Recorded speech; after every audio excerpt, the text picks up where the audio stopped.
एक गरीब रानो चिड़िया अकेले अपने घर में रहती थी। रानो चिड़िया के माता पिता बचपन में ही गुजर गए थे, इसलिए वो घर में अकेले रहती थी। उसे चित्र बनाने का बहुत शौक था। रानो चिड़िया को जहाँ भी खाली जगह मिलती वो चित्र बनाने लगती। वो बहुत ही सुंदर चित्र बनाती थी। कभी कभी तो वो खाली दीवारों पर ही सुंदर चित्र बना देती, जिसे देखकर पक्षी बहुत खुश होते थे। एक दिन वो जंगल में नदी किनारे बैठी थी और वो सोचते हुए अपने आप से कहती है, काश मेरे पास पेंसिल और बुक होती तो मैं कितने सुंदर सुंदर चित्र बनाती, लेकिन मेरे पास तो पेंसिल और बुक खरीदने के लिए पैसे भी नहीं है। मैं तो बहुत गरीब चिड़िया हूँ। कभी कभार तो मुझे भूखा पेट ही सोना पड़ता है।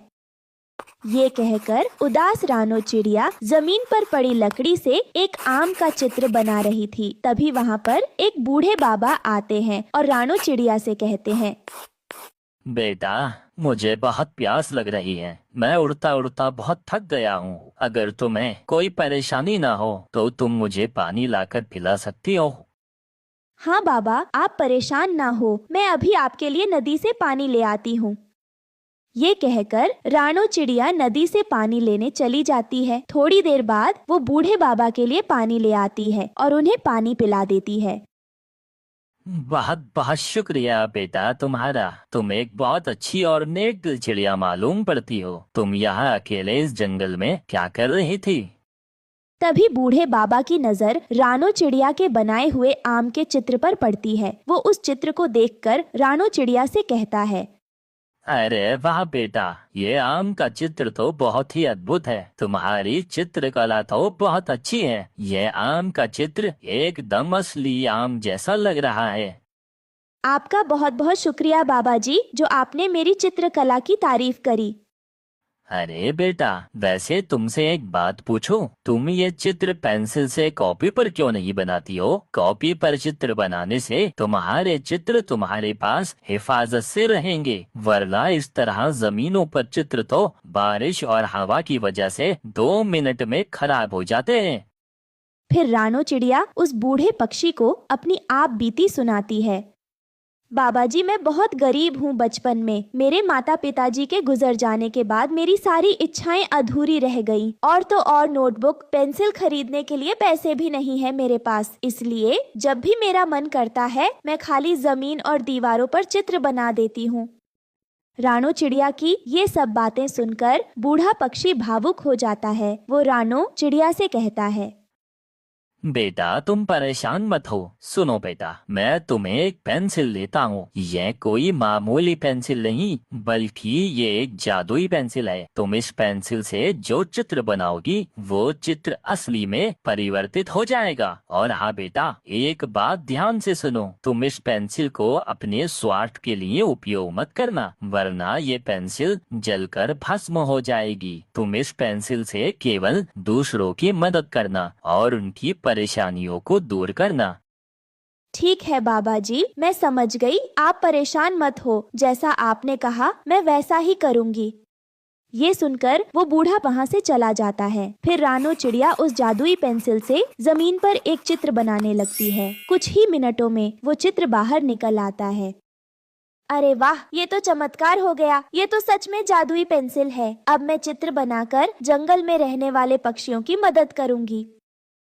ये कहकर रानो चिड़िया वहाँ से जाने लगती है। तभी उसे रास्ते में एक किसान चिढ़ा दिखाई देता है। वो सामान ढोकर ले जा रहा था।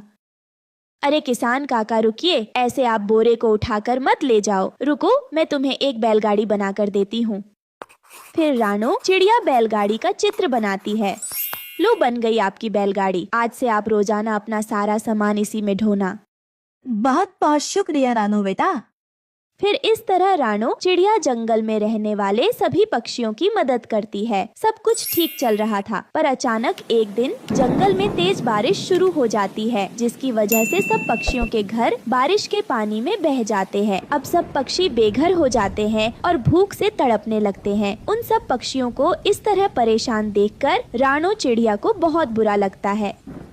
हे भगवान, ये सब क्या हो गया? हमारा हंसता खेलता जंगल बर्बाद हो गया। सब पक्षी बेघर हो गए। मुझे तो कुछ भी समझ में नहीं आ रहा है, मैं इन सब पक्षियों की मदद कैसे करूं? तभी रानो चिड़िया को अपनी जादुई पेंसिल का ख्याल आता है। अरे हाँ, याद आया, मेरे पास जादुई पेंसिल है। क्यों ना मैं उस जंगल के सभी पक्षियों के लिए जामुन का घर बनाऊं।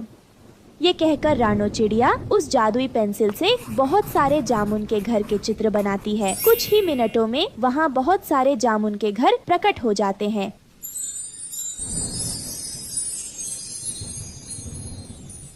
जिसे देखकर सब पक्षी बहुत खुश होते हैं।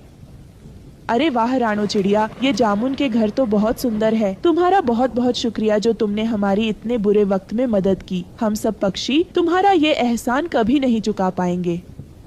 फिर वो सब पक्षी उस जामुन के घर में रहने लगते हैं। तभी रानो चिड़िया का पड़ोसी कालू कौवा रानो से कहता है, बेटा रानो, तुम इतने सारे चमत्कार कैसे कर लेती हो?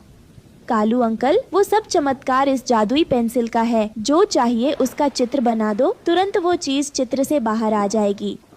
अच्छा रानो, ठीक है बेटा, जल्दी से अपने घर में जाकर सो जाओ क्योंकि रात भी होने वाली है। और हाँ, दरवाजा खिड़की अच्छे से बंद करना। फिर रानो चिड़िया अपने घर चली जाती है और कौवा अपने मन ही मन कहता है, इस बेवकूफ रानो चिड़िया ने तो सीधा सीधा बता दिया। अब तो वो पेंसिल मैं चुरा लूंगा। कालू कौवा छुपकर रानो चिड़िया के घर पर जाता है और जादुई पेंसिल चुराकर अपने घर ले आता है। मैं अब चुटकी भर में अमीर हो जाऊंगा। बस मुझे सोने के खजाने का चित्र बनाना है और तुरंत बहुत सारा खजाना बनकर मेरे सामने आ जाएगा। जल्दी जल्दी चित्र बनाता हूँ। यह सोचकर कालू कौवा जादुई पेंसिल से चित्र बनाना शुरू करता है। अब मैं यहाँ बड़ा सा सोने का खजाना बनाता हूँ, यहाँ से यहाँ तक और इससे यहाँ तक इतना बड़ा बनाना है कि मेरी 7 पुश्तें बैठकर खाएं।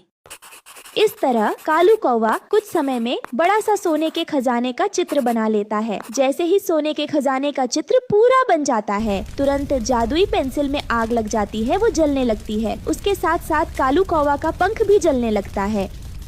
अरे बाप रे, यह क्या हो गया? मेरा पूरा पंख जल गया और जादुई पेंसिल भी जल गई। अरे ये क्या हो गया? हे ऊपर वाले, मेरा पूरा पंख जला दिया इस पेंसिल ने।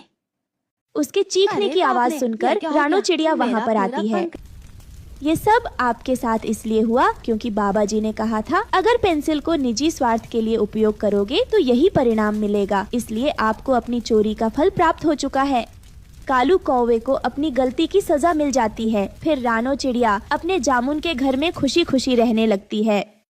दोस्तों, हमें उम्मीद है कि आपको हमारी कहानी पसंद आई होगी। कृपया कमेंट करके बताएं कि आपको यह कहानी कैसी लगी और वीडियो को लाइक और शेयर करना न भूलें। अगर आप हमारे चैनल पर नए हैं तो सब्सक्राइब जरूर करें। धन्यवाद।